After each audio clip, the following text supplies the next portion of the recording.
Hey guys, welcome back to Welcome Home Custom. Today we are going to learn how to assemble our Goose Mini withstand. Let's get started.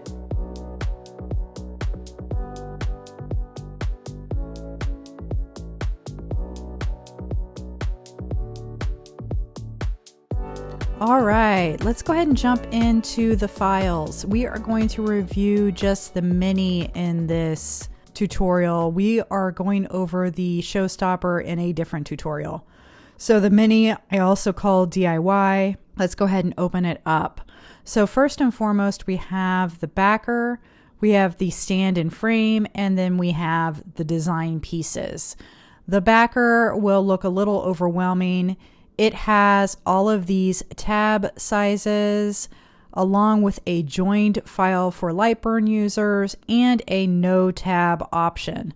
No tab option is for someone who is not wanting to make the stand or is a little gun shy about making designs with tabs and slots. If we open up one of these backers, you will see that we have the pattern is scored onto the backer in black.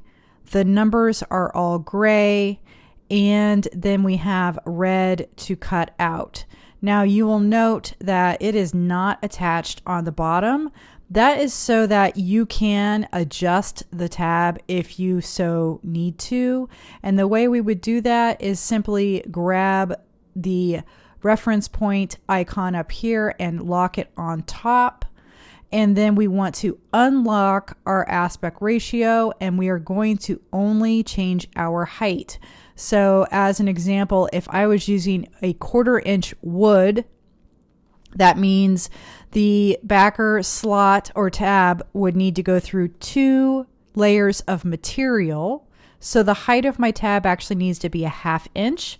So I would just simply put in 0.50 and hit tab, and you'll see that the tab grew from here and went down. That is what this reference point does.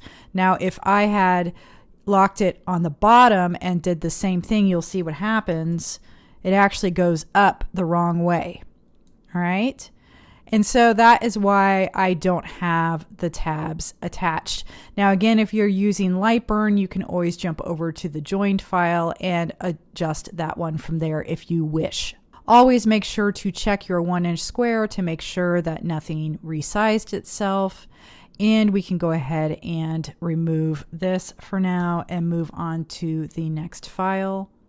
Moving on to the next file, if we go into the stand and frame, again, it is going to be sorted by the slot size.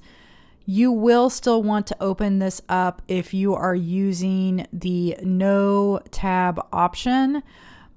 You can pick any of them, and you're going to want to simply cut out the frame portion of the file. If you are using a stand, you will want to grab the same stand size that you did for the backer, and you will simply cut this out. Last, we have the design portion. We have no-kerf and kerf. Once again, no-kerf, there is no kerf adjustment. This is for folks that already know their kerf and can apply it themselves. Or we have kerf, which is a 0.002 inch offset to make pieces fit a little bit tighter. We have 2 full files we need to cut out, design A and design B. If we open one of them, you will see that they are actually sorted by wood color. So you have this green box going around this area. All of this is mahogany scored. Or this section right here, all of this is cedar, and so on and so forth. Another thing to note is that if it does state scored, you want to place this with the good side face up in your laser.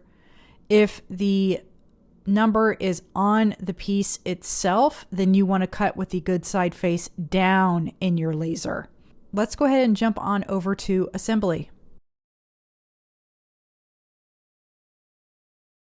Okay, so here is my mini already cut. I do recommend you sort your pieces 1 through 10, 11 through 20, etc.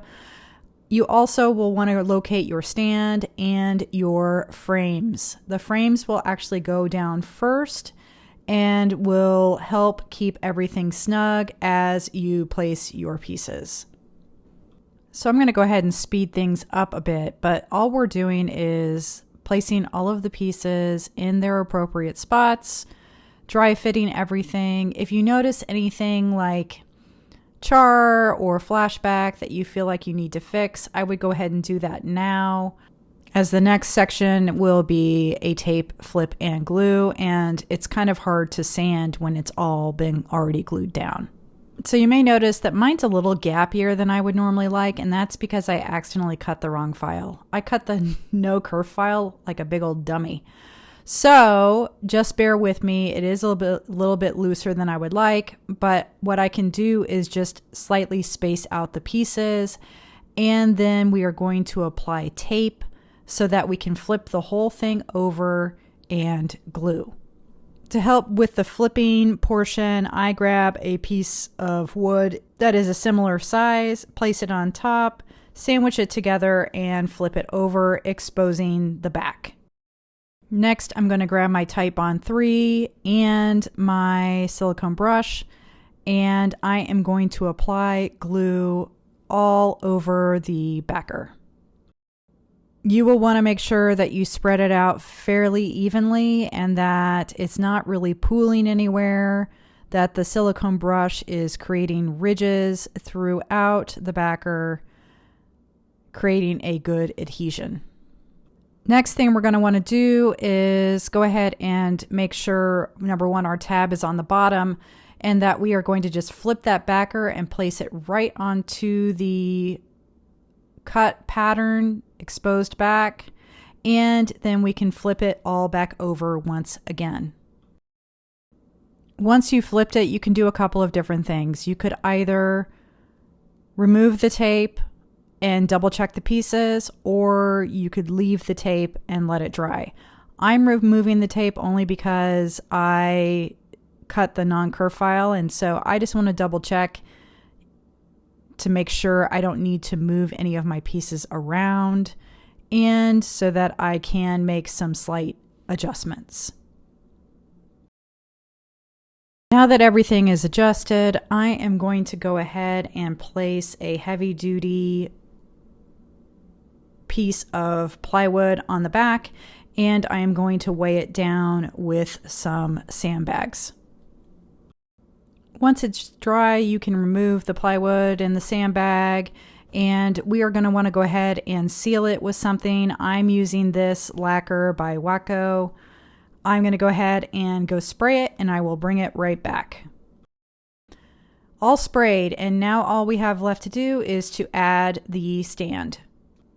So this is going to be a perfect example of do what I say and not what I do. So I adjusted my tab, and I used a 1/8 inch backer, but I used thicker wood, and I should have made my tab longer because now my tab doesn't fit through both pieces of the stand. So keep that in mind. If you end up mixing and matching the wood you are using, make sure you account for that. All right, guys, that's it. Hope you found this tutorial helpful. Make sure to subscribe and check out other tutorials just like this.